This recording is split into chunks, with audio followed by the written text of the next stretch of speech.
goodmorningnews.in, जो आपको रखे सबसे आगे। नमस्कार दोस्तों, हम लोग एक बार फिर आपके साथ उपस्थित हैं यह चर्चा करने के लिए कि तेजस्वी के रणनीतिकार कौन हैं। जो पार्टी लोकसभा में अपना खाता तक नहीं खोल सकी, वो विधानसभा चुनाव में वो अपना मुख्यमंत्री बनाने की तैयारी कर रही है। तो ये इसके पीछे किस रणनीतिकारों ने अपना दिमाग लगाया और कैसे तेजस्वी अपना गोल को अचीव किए।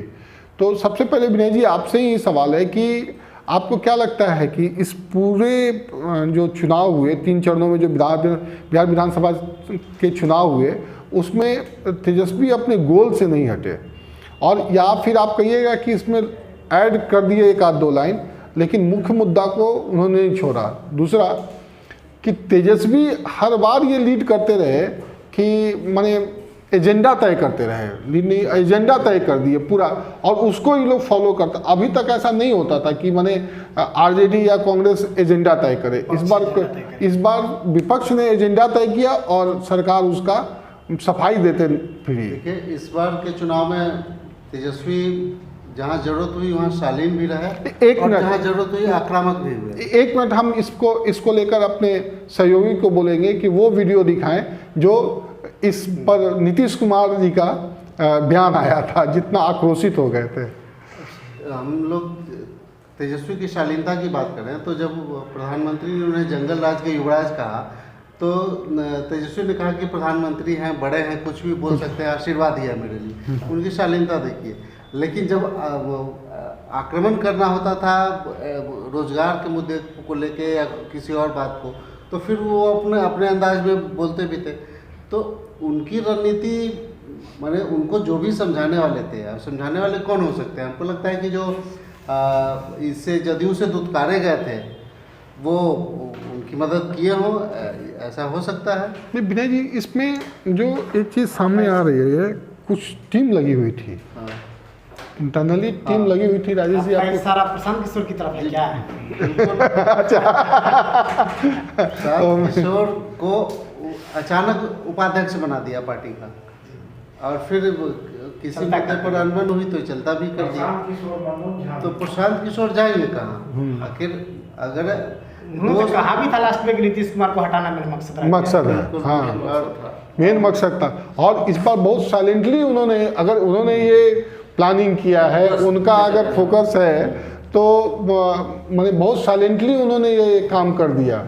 आरजेडी के लिए उन्होंने काम किया, ऐसा कुछ ऑफिशियल नहीं है। ऑफिशियल ये है कि वो ममता बनर्जी की वहाँ मदद कर रहे हैं। लेकिन ऐसा कहा जा रहा है कि उन्होंने आरजेडी की मदद की। ऑफिशियल कोई जानकारी नहीं है, ऑफिशियली नहीं है, लेकिन उन्होंने अपना ऑफिस भी यहाँ से हटा लिया।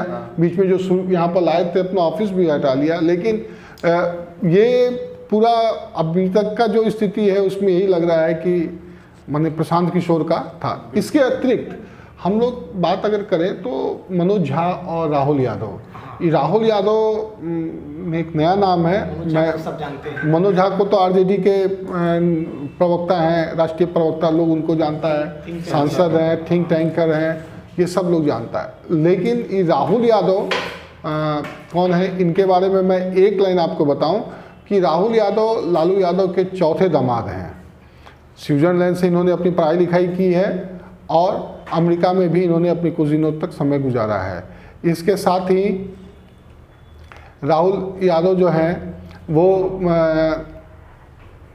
पिछले लोकसभा चुनाव में भी तेजस्वी यादव के साथ लगे रहे, और उसके बाद जो है ये किए, क्या कहते हैं, राहुल इनके साथ लगे रहे, और इस बार भी चुनाव की घोषणा के पहले से ही इनके साथ हर पल एकदम लगे रहे।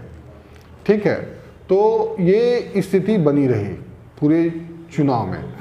ठीक है, तो जब ये स्थिति है राहुल यादव का और मनोज झा का, मैंने आपको बता दिया कि इसमें, जैसा कि विनय जी और राजेश जी ने कहा कि इसमें प्रशांत किशोर भी इन्वॉल्व रहे, तो प्रशांत किशोर का इन्वॉल्वमेंट इसलिए मेन माना जा रहा है कि उन्होंने जो शपथ ली थी कि मेरा मेन मकसद नीतीश कुमार को। प्रशांत किशोर का इन्वॉल्वमेंट इस दिशा में दिखता है वो कि एक तरफ सोशल मीडिया पे जो वार प्रतिवार जो चल रहे थे उसमें मैंने देखा कि बीजेपी आईटी सेल से आगे आरजेडी का आईटी सेल चल रहा था। एक दूसरा आप जिस तरह से आप देखिए दिल्ली का चुनाव याद कीजिए। दिल्ली में जो अभी हाल के फिलहाल के दिल्ली चुनाव में प्रशांत इतना अटैक हुआ अरविंद केजरीवाल पे, लेकिन प्रशांत किशोर ने जो स्ट्रेटजी बनाई थी उस स्ट्रेटजी में अरविंद केजरीवाल ने अपने उनको बताया कि विकास का मुद्दा मतलब आपने जो काम किया है उसको ही फोकस कीजिए।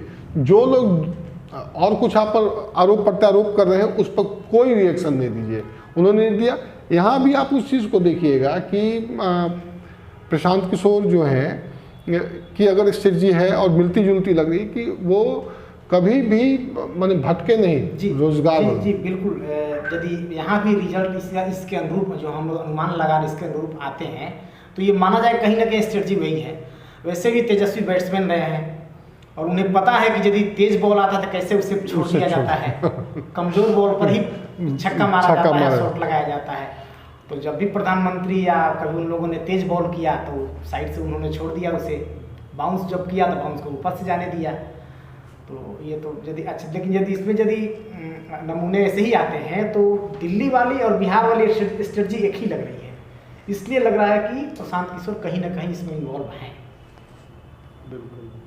दूसरा कि कांग्रेस ने भी अपनी पूरी टीम उतार दी थी। कांग्रेस की टीम तो अभी भी आई हुई है। हाँ अभी भी आई हुई है, उसको हम लोग फिर चर्चा करते हैं।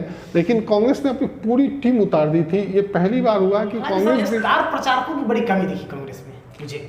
देखिए इस बार डिमांड भी कई जगह हम ये देखें कि कांग्रेस के कई जगह आरजेडी की सभाओं के लिए लाइन लगाए हुए थे, तेजस्वी की सभा के लिए कि कांग्रेस वाले उसमें वही बता रहे हैं कि कांग्रेस ने भी इनको प्रमोट किया।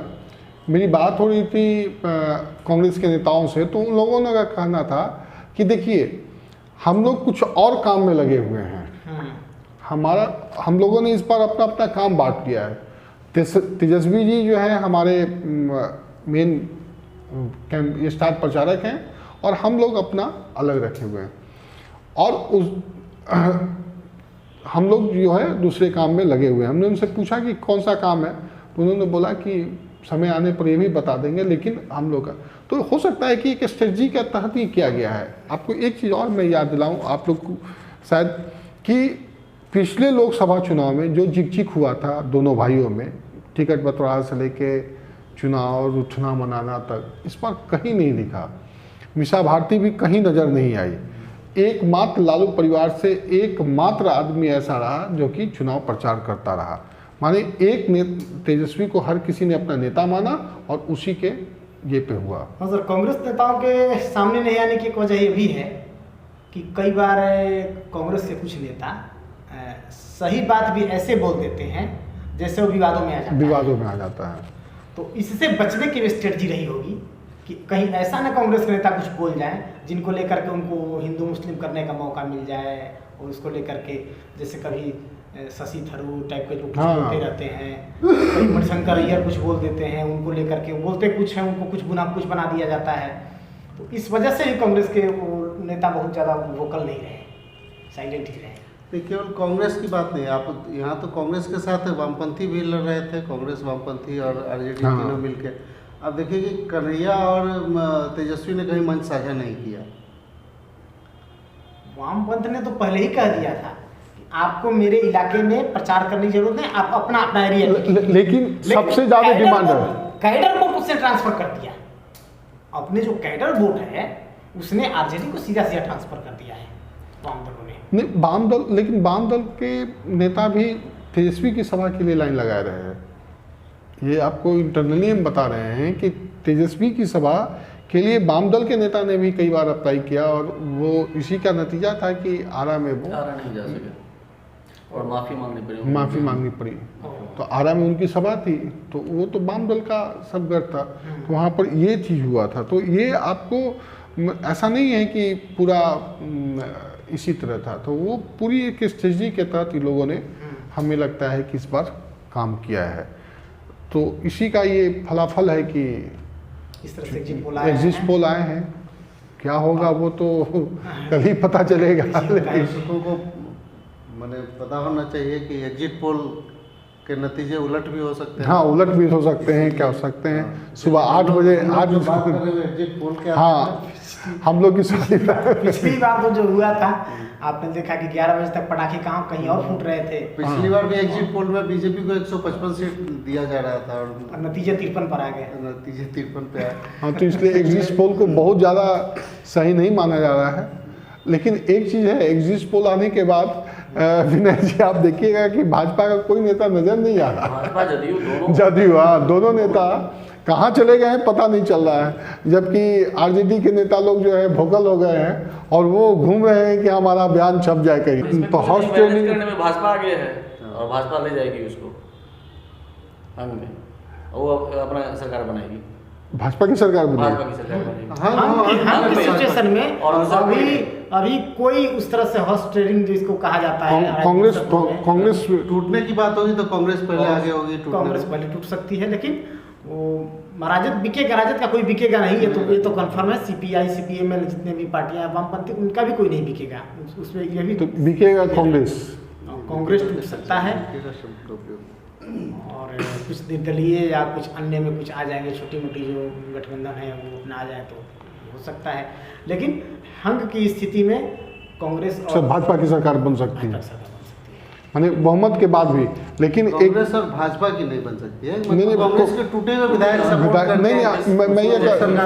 मैं ये बोल रहा था कि मैंने वो मेजोरिटी के बाद भी भाजपा की मैंने इनके पास हंग पार्लियामेंट होने पर भी वो भाजपा सरकार बनाएगी। भाजपा ने ऐसा पहले कई बार किया है, इसलिए इस बार भी करेगी। ऐसी स्थिति से निपटने के लिए कांग्रेस के सारे सीनियर नेता पटना में कैंप कर रहे हैं। जी, कांग्रेस के सीनियर नेता पटना में कैंप केवल इसलिए कर रहे हैं कि उनके विधायक टूटे नहीं। वो दूसरा, इसके बाद अगर कुछ करना है तो वो कांग्रेस के यहाँ है, वो इसमें कितनी रुचि लेंगे, वो बात है कि कितनी रुचि लेते हैं। और सीनियर नेता, कांग्रेस के सीनियर नेता बचा कहाँ पाते हैं।